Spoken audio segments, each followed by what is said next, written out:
मेरा रंग दे बसंती चोला, माए रंग दे बसंती चोला। मेरा रंग दे, मेरा रंग दे, मेरा रंग दे बसंती चोला, माए रंग दे बसंती चोला। स्टार्टिंग फेज जब आपका हॉकी का रहा तो क्या क्या डिफ़िकल्टीज़ रहीं? एक छोटा शहर, मध्य प्रदेश का एक बहुत ही छोटा शहर, वहाँ की लड़की अगर मध्य प्रदेश की टीम में आ जाए तो एक बहुत बड़ी बात होती थी। जब आप पहली बार इंटरनेशनल खेलने के लिए मैदान में उतरी, कैसा एक्सपीरियंस था? दिल और दिमाग में क्या चल रहा था? जब मैं पहली बार उतरा ना तो मेरे हाथ पैर एकदम कांप रहे थे, मैं खड़ा नहीं हो पा रहा था। हॉकी की जब हम बात करते हैं तो क्या कुछ फिटनेस और क्या कुछ एक्स्ट्रा ध्यान अपने आप पर रखना पड़ता? देखिए, हॉकी क्या है, 70 मिनट का खेल होता है जिसमें आपको पूरे समय दौड़ते रहना पड़ता है। और अगर बात करूं गोलकीपर की तो लोग सोचते हैं कि गोलकीपर को फिटनेस की क्या ज़रूरत हो, तो पीछे रहता है। तो ऐसे कौन से इम्पॉर्टेंट मैचेस में आपने टीम को जिताया? कितने सारे आपने गोल स्टॉप किए अपनी इस जर्नी के दौरान? जापान का जो मैच था वो मैंने इतना अच्छा खेला गया मेरे द्वारा कि जब मैं वापस ड्रेसिंग रूम की तरफ जा रही थी ना तो नेशनल स्टेडियम के दोनों तरफ लोग खड़े होकर मेरे लिए तालियां बजा रहे थे। तो वो एक मोमेंट मेरे लिए बहुत वाव मोमेंट था। जितनी तवज्जो मेंस क्रिकेट टीम को दी जाती थी, या मेंस आजकल हॉकी को लेकर भी लोग काफ़ी आगे आ गए हैं, काफ़ी फैंस बढ़ गए हैं हॉकी को लेके। सबसे पहले खेलों के लिए बोलना चाहूँगी कि आप लोग ना ग्राउंड तक जाएं। चाहिए आपकी तरफ से पेरेंट्स की क्या सलाह होगी कि कैसे उन बच्चों को मोबाइल रूम से बाहर निकाल कर वो गेम या किसी भी फील्ड में, ताकि वो उनकी जो फिटनेस है वो शेप अप हो सके, वो उस पर काम कर सके?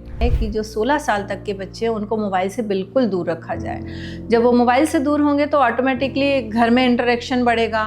घर में इंटरेक्शन बढ़ेगा तो कुछ लूडो या कुछ गेम इस तरह से खेले जाएंगे। आजकल नए नए बच्चे खेलों में इंटरेस्ट दिखा रहे हैं। बहुत सारे बच्चे हैं जो खेलों के प्रति अपने रुझान को दिखा रहे हैं, खेल रहे हैं। गवर्नमेंट भी काफ़ी सपोर्ट करे जैसा कि आपने कहा, लेकिन कहीं ना कहीं कुछ ना कुछ कमियां खामियां रह जाती। तो आपके हिसाब से वो कौन सी कमियां खामियां हैं जिन पर काम करने की ज़रूरत है? एक ना मुझे ऐसा लगता है कि टैलेंट सर्च होना चाहिए। जैसे स्कूलों में बच्चे आ रहे हैं 5वीं तक के, तो वहाँ पर हर साल जो 5वीं में बच्चे आ रहे हैं उनका एक टैलेंट सर्च टाइप का प्रोग्राम इन लोगों को स्कूल शिक्षा विभाग को करना चाहिए। आपको हॉकी के अलावा किन चीज़ों में इंटरेस्ट है, या क्या कुछ आपकी हैबिट्स या हॉबीज़ रही हैं हॉकी के अलावा? देखिए, ईश्वर ने दुनिया दी है ना तो इतनी सारी चीज़ें हैं कि एक ज़िंदगी कम पड़ जाएगी अगर आप सोचते रहें कि सब कुछ करूं तो। एक और सवाल आपकी तरफ, मैच हारने के बाद पहला रिएक्शन आपका क्या रहता है? आप रोती हैं या लड़ती हैं? पहले तो अपने आप को 2 स्टिक मारते हैं कि ये बहुत गलत हुआ। नमस्कार, अनफिल्टर्ड बातों के एक और एपिसोड में आप सभी का स्वागत है। मैं हूं आपके साथ मधु, और आज जो शख्सियत हमारे साथ मौजूद हैं वो इंटरनेशनल हॉकी टीम की गोल स्टॉपर रह चुकी हैं। उन्होंने कई मैचेस खेले हैं, कई मैचेस में जीत हासिल की है। चलिए उनसे मिलते हैं, बातचीत करते हैं। मैम, सबसे पहले आपका बहुत बहुत स्वागत है हमारे इस खास एपिसोड में। Thank you so much. जब हॉकी की बात होती है तो आप, सबसे पहले मैं ये जानना चाहूँगी आपकी हॉकी की खेलने की शुरुआत कैसे रही? आपको ये इंस्पिरेशन कहाँ से मिली कि आपको हॉकी खेलना है? एशियन 82 नई दिल्ली में हुआ था, और वहाँ पे मतलब लोगों के घरों में टीवी नहीं होती थी। मेरे घर में भी टीवी नहीं थी, लेकिन मेरे मोहल्ले के एक घर में टीवी थी जहाँ हम सारे लोग जाके अब वो दिन भर चलते हैं तो हम दिन भर में कभी भी जा के देखते थे। तो वहाँ ना कुछ लड़कियाँ खेलती हुई दिखाई दी मुझे अचानक। मुझे नहीं पता, रायपुर बहुत छोटी जगह थी जहाँ पे स्पोर्ट्स का ऐसे बहुत ज़्यादा नहीं था, पर मैं हॉकी से पहले टेबल टेनिस खेलती थी।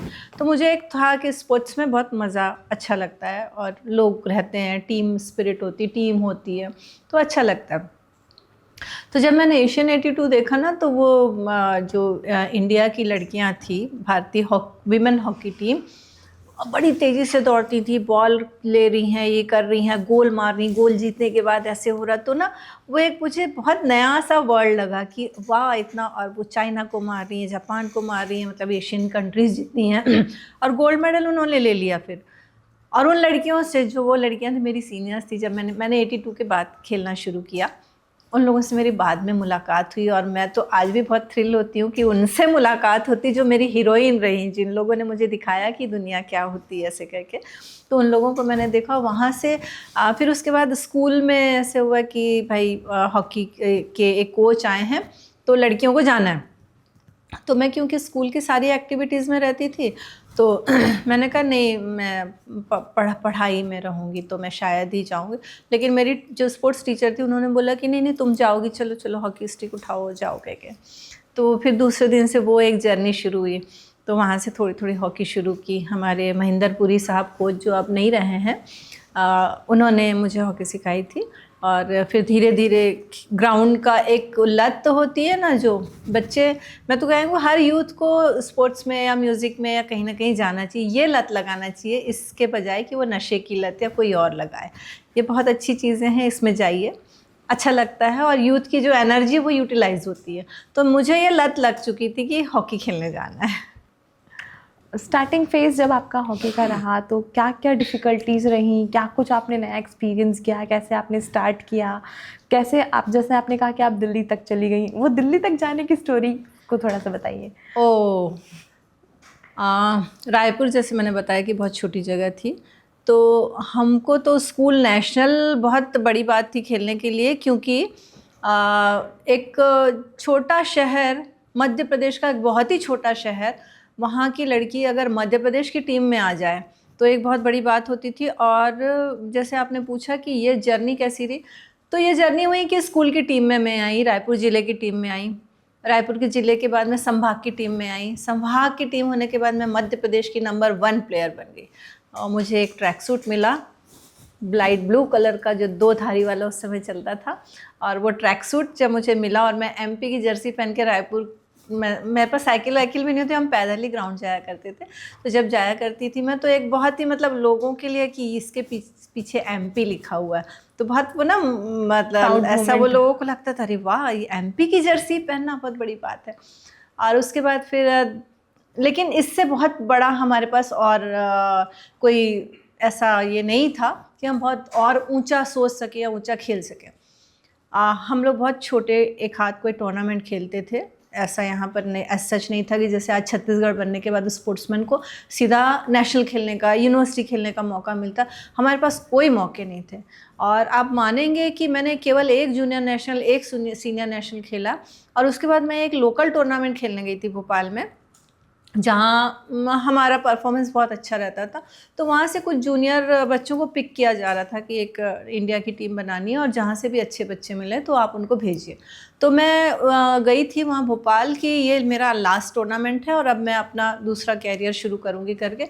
लेकिन वहाँ से हम 2 लड़कियों को, मुझे और मेरी दोस्त अंजुम रहमान, उन दोनों को हमको भेजा गया कि आप लोग दिल्ली जा रहे हैं। और हम तो भोपाल तक की दूरी तय करने गए थे, लेकिन हमको भेज दिया गया दिल्ली। तो मैंने कहा चलो भाई दिल्ली देख के आते हैं, क्योंकि ऐसे तो हैसियत नहीं थी कि दिल्ली देख कर आए। हम लोग दिल्ली चले गए। दिल्ली में 200 बच्चे थे वहाँ पे हमारे जैसे, जो अलग अलग स्टेट से आए हुए थे।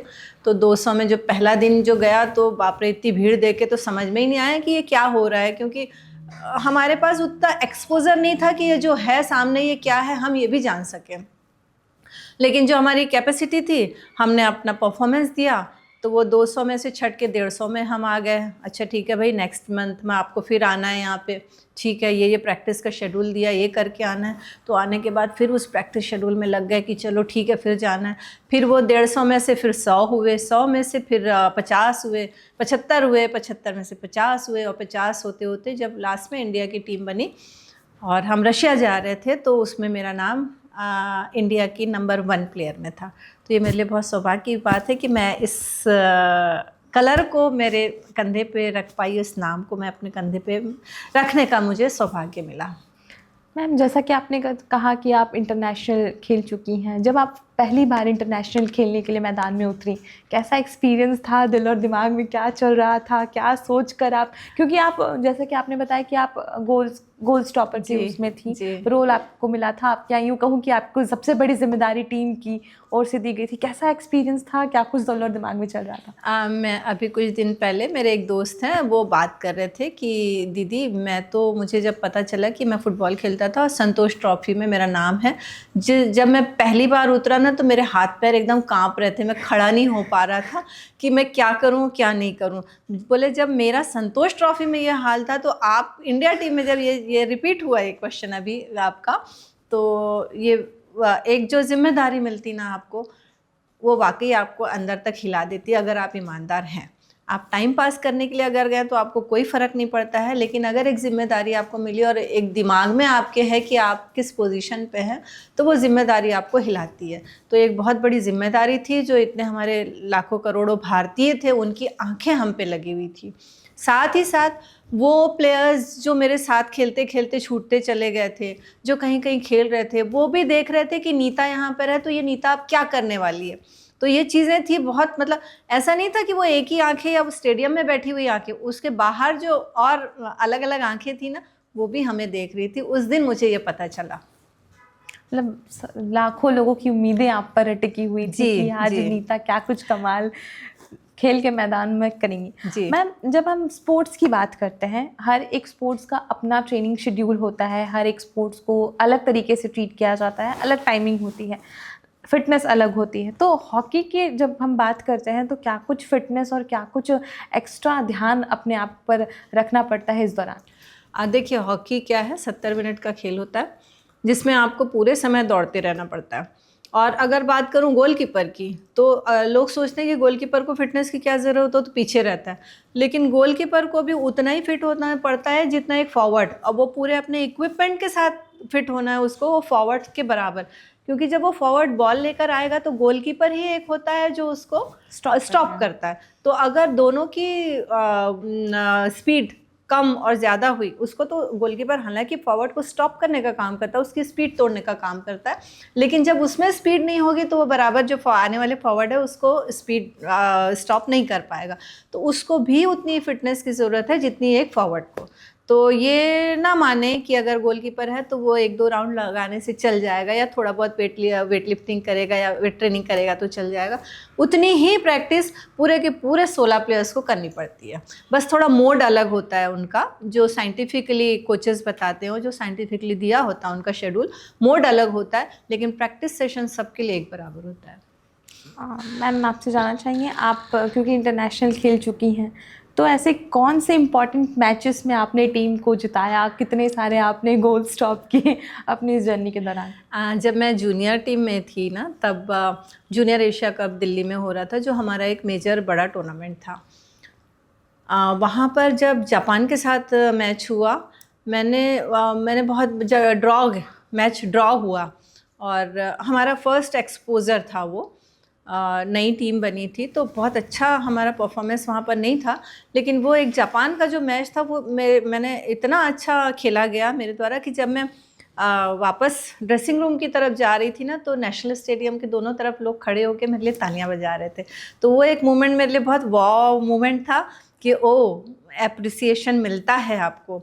और उसके बाद फिर अगेन एशिया कप की बात है, जो 92 में जापान में हो रहा था, हिरोशिमा में। चाइना के साथ मैच था, और चाइना उस समय वर्ल्ड की नंबर 1 टीम खेल रही थी। चाइना को हमने ड्रॉ में रोका हुआ था। तो वो एक मैच इतना बढ़िया मतलब एग्जीक्यूट हुआ था कि उसमें टी हैं मिस्टर त्यागराजन, जो टाइम्स ऑफ इंडिया में लिखते हैं, वो उन्होंने आधे पेज का पूरा मेरे लिए वहाँ पर वो लिखा था हिरोशिमा में बैठकर कि Neeta Dumre played such nice game, ऐसे करके।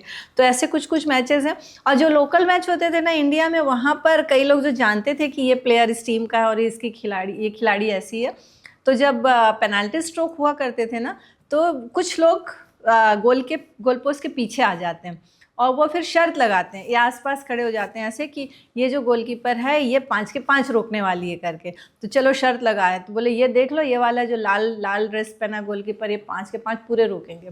तो अच्छा, वो सुनाई तो जाता है ना कि अरे एक्सपेक्टेशन हमारे जो चाहने वाले हैं उनकी तो उस पर भी उतरना है कह के। तो फिर ऐसा होता था कि नहीं भाई 5 के 5, फिर धीरे से ऐसे देखा जाता था, अच्छा क्या बात है। तो कम से कम ये होता था कि जिसने शर्त लगाई है भाई वो तो जीत रहा है, चलो हमारी जीत के साथ साथ जो दूसरे लोग हैं वो भी जीत का जश्न मनाएं। 1992 में आपने खेला, आप इंटरनेशनल तक पहुंची, तब की स्थिति और अब की स्थिति में क्या डिफरेंस है? बहुत ज़्यादा कुछ आप कहना चाहेंगे इसको? हाँ मधु, बहुत ज़्यादा डिफरेंस है। हम लोग अभावों के खिलाड़ी थे, मतलब यहाँ से जोड़े वहाँ से जोड़े फिर खेलने गए। मतलब कई बार तो ऐसा हुआ कि हमारी टीम बहुत अच्छी होती थी, लेकिन गवर्नमेंट से हमको स्पॉन्सरशिप नहीं मिलती थी कि आप कहीं जा सकते हैं, प्लेन की टिकट के लिए पैसे नहीं, आपके खाने के लिए पैसे नहीं। तो कभी कभी जब हम लोग छोटी मोटी नौकरियों में आ ही चुके थे, रेलवे ने जो हमको दी हुई थी, तो हमारी प्रैक्टिस इतनी अच्छी थी और कॉन्फिडेंस हमारा इतना अच्छा था कि हमने गवर्नमेंट से ये बोला कि सर हम लोग एक साइड का जो फेयर है, एयर फेयर, वो हम लोग देंगे, हम लोग हमें खेलने की इजाज़त, आप वीज़ा दिलवा दीजिए, हम खेल लेंगे। और हमको अगर कहीं आप हॉस्टल में भी रुकाएंगे, होटल में मत रुकवाइए, अगर हॉस्टल में भी रुकाते हैं तो हम हॉस्टल में भी रुकने को तैयार है, लेकिन हमको खेलने का एक मौका दीजिए। तो इस तरह की बहुत सारी सिचुएशंस हम लोगों पे आती थी। जैसे एक जर्सी मिली है तो भाई और साल भर में दूसरे टूर्नामेंट के लिए जर्सी नहीं, आप इसको संभाल के रखें, तो हम लोग संभाल के रखते थे। तो ऐसी चीज़ें हमारे साथ थी। लेकिन अब आज तो बहुत सारी चीज़ें, स्पॉन्सर आ गए, गवर्नमेंट सामने आ गई, खेल बहुत अलग लेवल पे आज जा चुका है। लेकिन जो हमने खेला तो वो और मज़ेदार था, क्योंकि वहाँ कुछ नहीं था और हम बहुत कुछ देना चाहते थे। छत्तीसगढ़ की बात करते हैं मैम, छत्तीसगढ़ में हॉकी का क्या क्या कुछ आगे लोग बढ़कर आ रहे हैं, जो नई पीढ़ी है आजकल, जैसे महिला हॉकी टीम या मैं ये कहूँ कि महिला क्रिकेट टीम आजकल इन ट्रेंड हो गई हैं, लोग देखना पसंद कर रहे हैं कि महिलाएं कैसे खेल रही हैं। जितनी तवज्जो मेंस क्रिकेट टीम को दी जाती थी, या मेंस आजकल हॉकी को लेकर भी लोग काफ़ी आगे आ गए हैं, काफ़ी फैंस बढ़ गए हैं हॉकी को लेके। तो आपका जो माहौल है, जो नई पीढ़ी आ रही है इस गेम में, वो कैसा है? आगे उनको क्या कुछ नया करना चाहिए, या फिर वो कैसे अपने आप को और शेप अप कर सकते हैं इस फील्ड में? देखिए, मैं सबसे पहले खेलों के लिए बोलना चाहूँगी कि आप लोग ना ग्राउंड तक जाएं। हर एज का आदमी, इंसान जो है, उसको ग्राउंड तक जाना ज़रूरी है। कोरोना ने आपको सब बता दिया है कि फ़िज़िकल फ़िटनेस क्या है।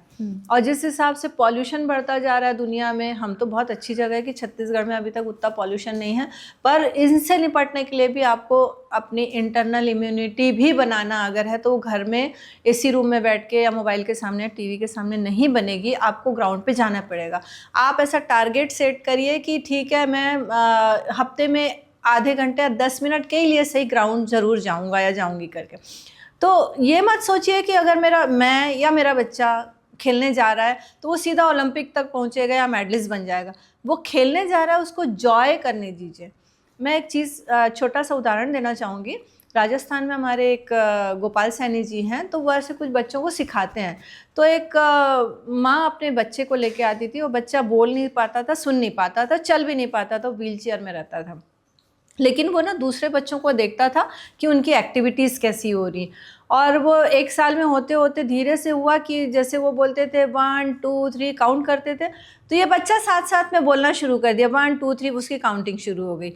उसके बाद में उसको सुनना शुरू, नेचुरली जब उसने सुना है तभी वो बोल रहा है। तो ये 2 फ़र्क आया उसमें। और फिर धीरे धीरे वो दूसरे बच्चों को खेलता देख के ना, उसके अंदर ही अंदर इतनी ताकत बढ़ गई कि उसने व्हीलचेयर छोड़ के उसने धीरे धीरे चलना, रेंगना शुरू किया, और धीरे धीरे उसने दौड़ना शुरू किया। और वो व्हीलचेयर वाला बच्चा आज एकदम फ्रेश और बिल्कुल मतलब अच्छी स्थिति में आ चुका है। तो ये खेलों की ताकत है, ये खेलों की जो एनर्जी एक दूसरे में ट्रांसफॉर्म होती है ना, वो भी एक बहुत बड़ी ताकत है। मैं आप सबसे कहना चाहूँगी, अगर मेरी बात सुन रहे हैं आज, तो कि आप लोग किसी न किसी रूप में खेलने ज़रूर जाइए। ये मत सोचिए कि मैं मेडल पाऊंगा, लेकिन जो आपकी अंदर से जो चीज़ें बदलेंगी ना, वो आपके लिए मेडल से कम नहीं होंगी। अब मैम देखा जाता है आज की डेट में, जैसा आपने जिक्र किया कि बच्चे एसी रूम में मोबाइल्स के साथ अपना टाइम बिता रहे हैं, और आजकल आपको ही पता होगा, हम रोज़ खबरें पढ़ते देखते सुनते हैं कि बच्चों की फिजिकल एक्टिविटी है जो काफ़ी कम हो गई है। उनका मेंटल एक्टिविटी ज़्यादा होगी, वो गेम और पबजी और ये सब लेकर बैठ जाते हैं। तो पेरेंट्स को क्या कुछ ऐसा करना चाहिए? आपकी तरफ से पेरेंट्स की क्या सलाह होगी कि कैसे उन बच्चों को मोबाइल रूम से बाहर निकाल कर वो गेम या किसी भी फील्ड में, ताकि वो उनकी जो फिटनेस है वो शेप अप हो सके, वो उस पर काम कर सके? देखिए, एक फ्रांस एक देश है, वहाँ की जो प्राइम मिनिस्टर हैं, उन्होंने एक रूल लेकर आया है कि जो 16 साल तक के बच्चे हैं उनको मोबाइल से बिल्कुल दूर रखा जाए। जब वो मोबाइल से दूर होंगे तो ऑटोमेटिकली घर में इंटरेक्शन बढ़ेगा, तो कुछ लूडो या कुछ गेम इस तरह से खेले जाएंगे। उनका एक जो मेंटल लेवल है और जो एक दूसरे से बातचीत करने का लेवल है, वो थोड़ा बढ़ेगा। जब घर में बात करेंगे, वो दोस्तों से बात करेंगे, रिश्तेदारों से बात करेंगे, तो एक सामाजिकता वाली बात होती है ना, जो सोशलिज्म करना, वो चीज़ें होती हैं। अब यहाँ पे देखिए 2 चीज़ें होती हैं। आप अगर बच्चे को खेलने भेज रहे हैं, लड़की है, बच्चा है, छोटे हैं, तो आप उनको उनकी सिक्योरिटी की भी आपको बहुत प्रॉब्लम। ज़्यादातर बच्चे तो हम इससे भी बाहर नहीं भेज पाते हैं अकेले कि भाई सिक्योर नहीं है, पता नहीं आजकल के ज़माने में कैसे क्या कब बच्चों के साथ क्या हो जाए। तो जब ये सामाजिक दायरा बढ़ता है ना, तो एक सिक्योरिटी ऑटोमेटिकली आती। जापान में अगर एक छोटा सा 5 साल का बच्चा स्कूल के लिए बैग लेकर अकेला निकलता है, जिस रास्ते पे वो आता है और जाता है, जो रोज़ लोग जाते हैं वो उसकी मॉनिटरिंग करते हैं कि हाँ, ये बच्चा आज क्यों नहीं आया, यहाँ पर इस समय इसको होना चाहिए था। ये मॉनिटरिंग वहाँ का समाज करता। हमारे समाज को भी थोड़ा बदलने की ज़रूरत है। पहले से अभी बहुत सारी चीज़ें ऐसी आ गई हैं कि बच्चों को अकेला नहीं छोड़ा जा सकता, इसलिए और पेरेंट्स दोनों के दोनों ऐसा है कि वर्किंग पे आ गए हैं, तो वो बच्चे को कब लेके जाएं, ये वाली चीज़ें हो जाती। तो हमारे समाज को मजबूत होना पड़ेगा। और खेलने अगर बच्चा जा रहा है या कोई एक्टिविटी करने जा रहा है, तो सामाजिक हमारा ढांचा ऐसा हो कि बाजू वाले कोई अंकल हैं, आंटी हैं जो खाली हैं, वो बोले कि आओ मैं तुमको खेलने लेके जाती हूँ, या चलो हम एक कम्युनिटी में नीचे बैठकर खेलें। तो इस तरह का हमको वातावरण बच्चों को देना बहुत ज़रूरी है। सही बात है मैम। बच्चों की बात कर रहे थे, आजकल नए नए बच्चे खेलों में इंटरेस्ट दिखा रहे हैं। बहुत सारे बच्चे हैं जो खेलों के प्रति अपने रुझान को दिखा रहे हैं, खेल रहे हैं। गवर्नमेंट भी काफ़ी सपोर्ट करी जैसा कि आपने कहा, लेकिन कहीं ना कहीं कुछ ना कुछ कमियां खामियां रह जाती। तो आपके हिसाब से वो कौन सी कमियां खामियां हैं जिन पर काम करने की ज़रूरत है? एक ना मुझे ऐसा लगता है कि टैलेंट सर्च होना चाहिए। जैसे स्कूलों में बच्चे आ रहे हैं 5वीं तक के, तो वहाँ पर हर साल जो 5वीं में बच्चे आ रहे हैं, उनका एक टैलेंट सर्च टाइप का प्रोग्राम इन लोगों को स्कूल शिक्षा विभाग को करना चाहिए, या जो एसोसिएशंस वगैरह करना चाहिए कि एक उनकी हेल्थ की फ़िटनेस चेक करें, मेंटल फिटनेस चेक करें, और उनको किस किस इसमें जाना है। कुछ साइकोलॉजिस्ट का पैनल बैठे और उनको किस किस इसमें जाना है। कोई एजुकेशन में जाना चाहता है, कोई साइंटिस्ट बनना चाहता है, हम उसको हॉकी खिला देंगे तो कोई मतलब नहीं होगा। या जो हॉकी खेलना चाहता है उसको करेंगे कि तुम रॉकेट उड़ाने जाओ, ये भी चीज़ें नहीं हो सकती हैं। तो कुछ ऐसा पैनल बैठना चाहिए था 5th तक के बच्चों के लिए, क्योंकि वहाँ से थोड़ा इंटरेस्ट डेवलप होना, डाइवर्ट होना शुरू होता है। तो ऐसा पैनल जब बैठेगा तो हमको बहुत सारी ऐसी जो अच्छे बच्चे हैं उनको हम लाइन अप कर सकते हैं वहाँ पे, जो बच्चों को पता नहीं कि इसके बाद हम कहाँ जाएं। मान लो मुझे बैडमिंटन खेलना हो, मैं हॉकी के ग्राउंड में जाकर ढूंढूंगी कि बैडमिंटन खेलना है, तो ये नहीं हो सकता। तो वहाँ अगर एक्सपर्टीज़ बैठेंगे कि भाई बैडमिंटन जिसको खेलना है, ये मेरा नंबर है, आप यहाँ आ सकते हैं, यहाँ से आ सकते हैं, पेरेंट्स वहाँ पर रहेंगे, तो ये चीज़ें थोड़ी सी बहुत अच्छी हो जाएंगी। और हमारे जो बच्चे यूथ है ना, जिनको भटकाव होता है, वो भी हम उसको बहुत लेवल तक कंट्रोल कर पाएंगे, मुझे ऐसा लगता है। मैम अब जो लड़कियां हॉकी में इंटरेस्ट दिखा रही हैं, खेल रही हैं, उनको आपका क्या संदेश होगा, क्या कुछ आप उनको कहना चाहेंगी? आप आएँ। मैंने पहले ही बोला कि एक तो आप जॉय के लिए खेलें, फिर अगर आपको ऐसा लगता है कि नहीं इसमें मुझे कैरियर बनाना है, तो उतनी आपको प्रैक्टिस उस लेवल की करना पड़ेगा। और आजकल अभी हमारे छत्तीसगढ़ में भी तो साई के सेंटर्स खुल चुके हैं स्पोर्ट्स के लिए, और साई दूसरी जगहों पर भी बहुत अच्छे सेंटर्स खोल के रखे हुए हैं, एसोसिएशंस काम कर रही हैं, टैलेंट हंट, खेलो इंडिया, फिट इंडिया, ऐसे प्रोग्राम्स आ चुके हैं। तो इसमें अभी इतने सारे इन लोगों के पास में प्लेटफॉर्म्स हैं जो हॉकी खेल सकते हैं। अभी विमेन हॉकी की बात अगर छत्तीसगढ़ में करती हूँ तो मुझे नहीं लगता कि उतनी अच्छी टीम खेल रही है, ऐसा उनका कहीं दिखाई नहीं दे रहा है। लेकिन अभी हमारी एक संजू साहू करके कबड्डी में लड़की खेल के आई है, तो उसको मैं आपके माध्यम से बहुत बधाई देना चाहती हूँ कि वो भी छत्तीसगढ़ की बच्ची है और वो वर्ल्ड लेवल पे इतना बढ़िया खेल कर आई है। तो हमारे यहाँ की दूसरी लड़कियाँ हैं वो भी बहुत अच्छा खेल सकती हैं, तो उसको तो मैं बधाई देना ही चाहती हूँ। और दूसरे बच्चों को भी करना चाहती हूँ कि पहले तो खेलने आएँ, अपने आप को समझें, लेकिन एक कैरियर का ऑप्शन ज़रूर अपने साथ रखें, क्योंकि खेल में हर किसी को ज़रूरी नहीं कि नौकरी मिल जाए, आपका कैरियर बन जाएगा। तो पढ़ाई या दूसरा कोई हुनर, अपना स्किल एक ज़रूर आप रखें, मैं यही आप लोगों से कहना चाहूँगी। मैम ये तो ही हॉकी की बात, अभी आपकी थोड़ी सी बात कर लेते हैं। आपको हॉकी के अलावा किन चीज़ों में इंटरेस्ट है, या क्या कुछ आपकी हैबिट्स या हॉबीज़ रही हैं हॉकी के अलावा? देखिए, ईश्वर ने दुनिया दी है ना, तो इतनी सारी चीज़ें हैं कि एक ज़िंदगी कम पड़ जाएगी अगर आप सोचते रहें कि सब कुछ करूं। तो मैंने पहले टेबल टेनिस खेलना शुरू किया था। मैं उस पर डिस्ट्रिक्ट लेवल तक मैंने टेबल टेनिस भी खेला हुआ है, और बाद में मेरे पास हॉकी आई।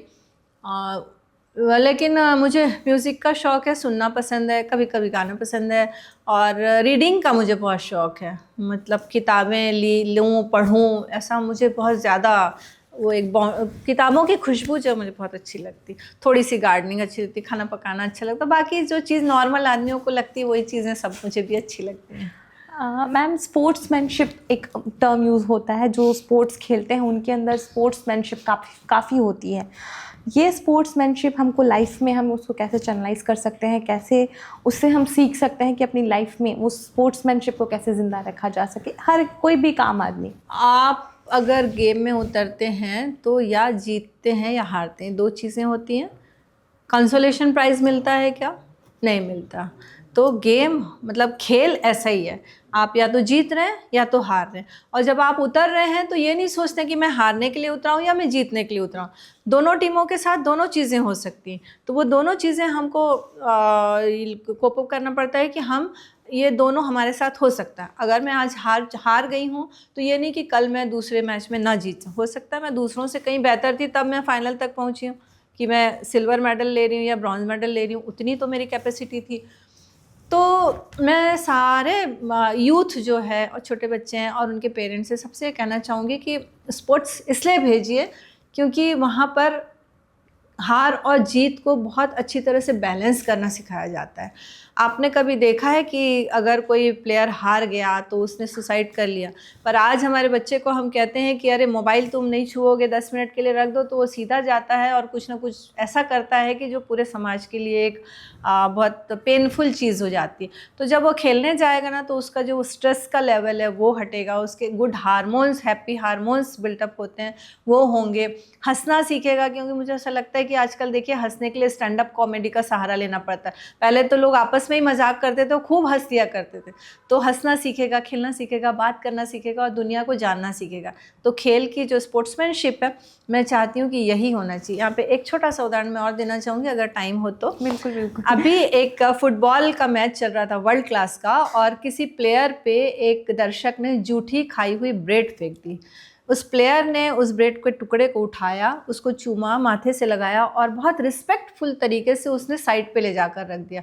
जब उससे पूछा गया कि आपने ऐसा क्यों किया, तो उसने ये बोला कि ये खाने की चीज़ है, अन्न का अपमान कहीं भी नहीं होना चाहिए।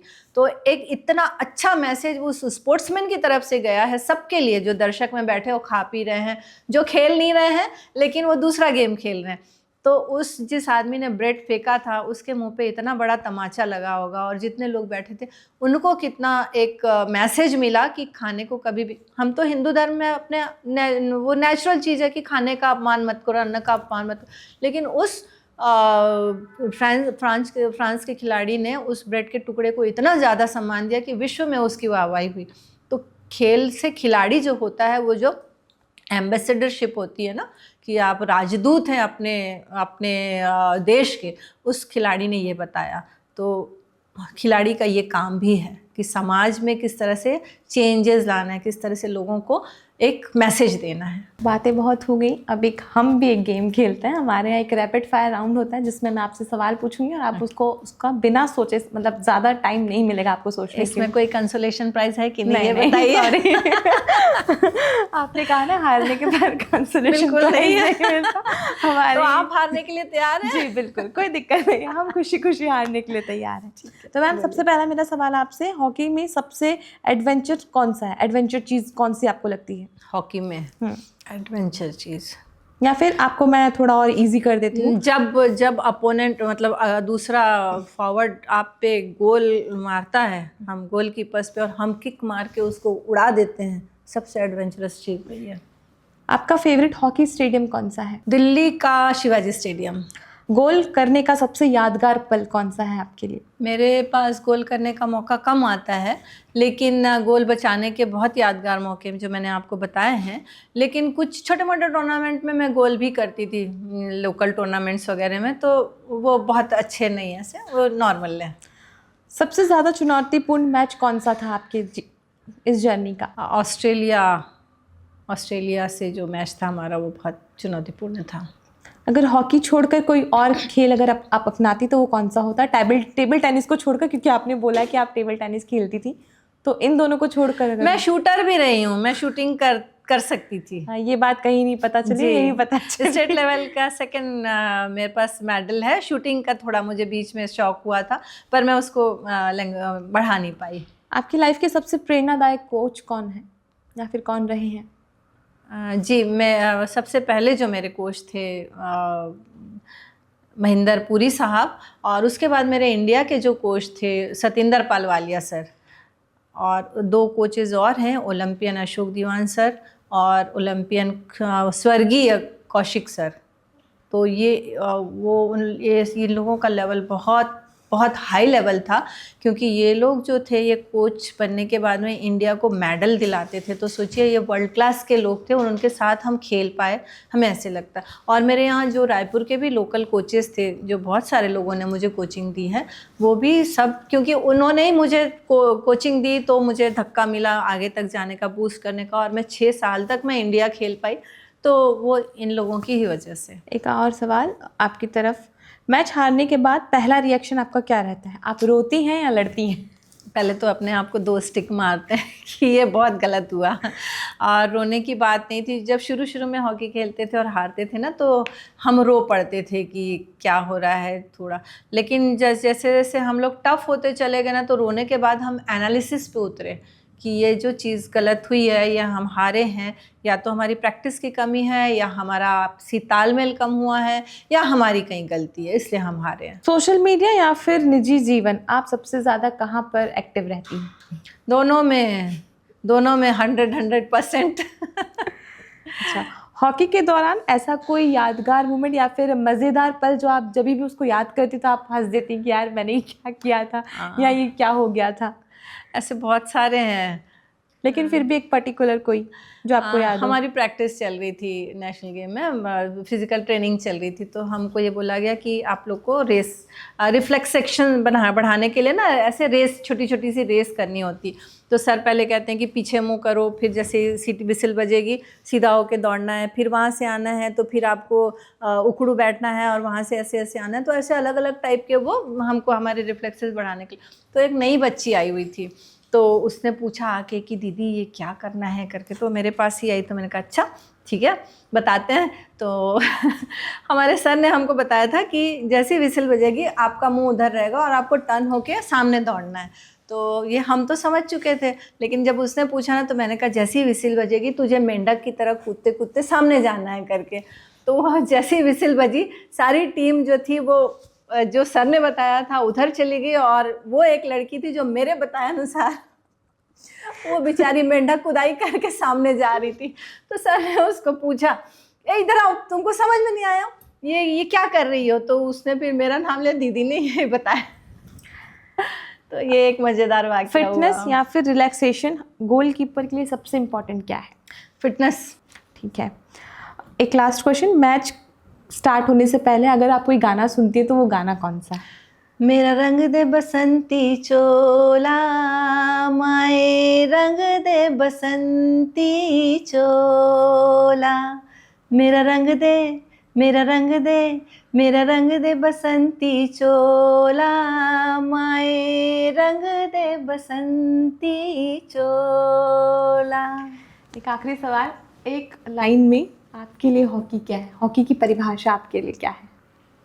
पूजा है, हॉकी मेरे लिए पूजा है। मैम हम हॉकी की बात कर रहे थे और जग दे मूवी एक आई थी शाहरुख खान की, जिसने सबकी आंखें खोली कि भैया हॉकी जो हमारा नेशनल गेम है उसको कहीं ना कहीं एक सही पहचान, उनकी स्ट्रगल स्टोरी थी, कैसे हॉकी की टीम, विमेन हॉकी की एक स्ट्रगल स्टोरी उसमें थी। तो तब वो मूवी को देखने के बाद क्या कुछ चेंज आया वुमेन्स हॉकी टीम में, या फिर क्या कुछ प्रोत्साहन मिला? क्या लोगों का ज़्यादा झुकाव उसकी तरफ आया? क्या लोग समझे कि वुमेन्स हॉकी टीम भी है, उनको भी मौका मिलना चाहिए, उनको भी अप्रिशिएशन मिलना चाहिए? इसमें ना मैं खाली विमेन्स हॉकी टीम की बात नहीं करना चाहूँगी, ओवरऑल जो विमेन स्पोर्ट्स है चकदे ने उसको चेंज किया। मैं अपना उदाहरण बताना चाहूँगी। जब हम अमेरिका में खेल रहे थे फिलाडेल्फिया में, तो हमारी टीम बहुत अच्छी थी और हम लोग यूएस के बराबर ही चल रहे थे। तो वहाँ स्टेडियम के बाहर ऐसा लिखा हुआ आता है ना, प्लेट इंडिया वर्सेस यूएसए करके चल रहा था। तो वहाँ से एक इंडियन बुजुर्ग निकले, काम करने के बाद वो ऑफिस से निकले होंगे, वो अपनी कार में थे। तो उन्होंने जैसे पलट के देखा तो उन्होंने देखा अच्छा इंडिया वर्सेस यूएसए। तो थोड़ा वो रुके, तो बोले अरे इंडियंस से लड़कियां क्या, यही तो आई होंगी, अनफिट लड़कियां कोई भेज दिए होंगे उन लोगों ने जो अपने घर का काम कर रही थी, जिनके पहचान वाले होंगे वो टीम बना के इन्होंने भेज दी होगी। लेकिन पता नहीं एक उनके ऊपर वो मन में था कि देखूं तो हॉकी, पुराने लोग हैं तो हॉकी के बहुत वो ये थे रहते हैं पैरोकार। तो वो अंदर आए ना, उसके बाद वो बाहर नहीं गए, क्योंकि टीम इतना अच्छा खेल रही थी और वो लगे पड़े इंडिया के लिए चिल्लाने के लिए, come on India, come on India. वो रुके, हमारा मैच हुआ, मैच होने के बाद वो हमारे कोच को मिलने आए और उन्होंने अपनी ये चीज़ शेयर करी सर के साथ और हम बच्चों के साथ में, कि मैं यहाँ से वापस जा रहा था, आप लोग के मन में मेरी जो इमेज थी वो पूरी उल्टी थी। जो आप लोग कर रही हैं, आप इतना तेज़ भाग रहे हैं कि ये यूएस वाली लड़कियाँ आपके पीछे पीछे भाग रही, आप इतना अच्छा खेल रहे हैं कि ये लोग आपको रोकने का प्रयास कर रहे हैं, कभी अंपायर गलत दे रहा है, कभी पब्लिक सपोर्ट आपको नहीं मिल रहा, लेकिन आप लोग इतना अच्छा कर रहे हैं। तो वो एक विमेंस का जो सिनेरियो रहता है ना बाहर वालों के मन में, कि इंडियन विमेन ठीक है, इन लोगों ने थोड़ा बहुत ऐसे आ गई होंगी घूमने के लिए कर, वो हम लोगों ने चेंज किया। तो ये चक दे इंडिया में भी एक चीज़ यहाँ पर बताई गई थी कि ये लड़कियाँ क्या खेलेंगी कह के, तो ये लड़कियाँ खेलती हैं। अब तो हमारी विमेन क्रिकेट टीम ने बता दिया, सिंधु, साइना नेहवाल और साइना मिर्ज़ा ने बता दिया कि ये लड़कियाँ बहुत कुछ करती हैं। तो इंडियन वीमेन अब तो कहीं पीछे है नहीं, घर के कप से लेके वर्ल्ड कप तक वो पूरी जर्नी अपनी निभाती हैं। मैम, बाकी गेम्स के बड़े बड़े स्टेडियम्स होते हैं, क्रिकेट के बहुत सारे बड़े बड़े स्टेडियम्स हैं, बहुत सारी फैसिलिटीज़ क्रिकेट को, क्योंकि आजकल क्रिकेट पर लोगों का काफ़ी इंटरेस्ट है। वहीं दूसरी तरफ हॉकी का बड़ा स्टेडियम उड़ीसा में आता है, जब वहाँ के उड़ीसा के फॉर्मर चीफ मिनिस्टर नवीन पटनायक जी उसको लेकर आते हैं, उसको स्पॉन्सरशिप देते हैं, वहाँ पर वर्ल्ड कप आयोजित होता है। इसको आप कैसे देखती हैं, इसको लेकर आप क्या कहेंगे? जी देखिए, हॉकी हमारी 8 बार की ओलंपिक चैंपियन है, ठीक है। तो हमने क्या किया, जैसे घर का एक बच्चा जो बहुत अच्छा पढ़ता रहता है ना, तो उसकी तरफ हम लोग ध्यान नहीं देते, ये तो अपने आप कर लेगा, तो ज़रूरत ही नहीं देखने की। तो हॉकी के साथ यही हुआ, ये तो अपने आप खेल ही लेते हैं, इतनी अच्छी टीम है, पीछे भी जो बच्चे हैं वो भी खेल लेंगे, सब चलता चला जाएगा। तो उसकी तरफ से आंखें बंद कर दी। उस टीम को क्या चाहिए या दुनिया में हॉकी में क्या परिवर्तन हो रहे, ये हमारे जो भी एसोसिएशन या जो हमारी राजनीति के लोग हैं जो खेल में बैठे हुए थे, उन लोगों ने इन चीज़ों को नहीं देखा। तो हॉकी जो है, जो यहाँ से पूरी नीचे उतर गई। अब नीचे उतरने के बाद एस्ट्रोटर्फ आ रहा है, नए बॉल आ रहे हैं, नया गेम आ रहा है, पावर गेम हो गया, जो हम क्लासिकल गेम खेलते थे वो पावर गेम हो गया। तो ये सब चीज़ों को एकदम से जब ये चीज़ें पलट के आई, तो हमारी इंडियन हॉकी उसके सामने बिल्कुल धराशायी हो चुकी थी। लेकिन फिर धीरे धीरे चेंजेस लाए गए, उठाया गया हॉकी को, कि भाई इतना जिसके पास, मतलब दुनिया में जो सबसे ज़्यादा अगर अचीवमेंट है तो इंडियन हॉकी के ही पास है। तो उन चीज़ों को लाया गया कि क्यों ध्यानचंद जी की हॉकी इतनी नीचे जा रही है। तो अब देखिए, आप धीरे धीरे जब एस्ट्रोटर्फ आ गए, उसके बाद में कोचेज़ लाए गए, बाहर के कोचेज़ मंगाए गए, हमारे जो बच्चे थे, यूथ जो हॉकी खेल रहा था, उसको बाहर कोचिंग के लिए भेजा गया, फिटनेस लेवल उनके बराबर लेके आया गया। क्योंकि आज अगर आप हॉकी देखेंगे तो जादुई खेल हो चुका है हॉकी।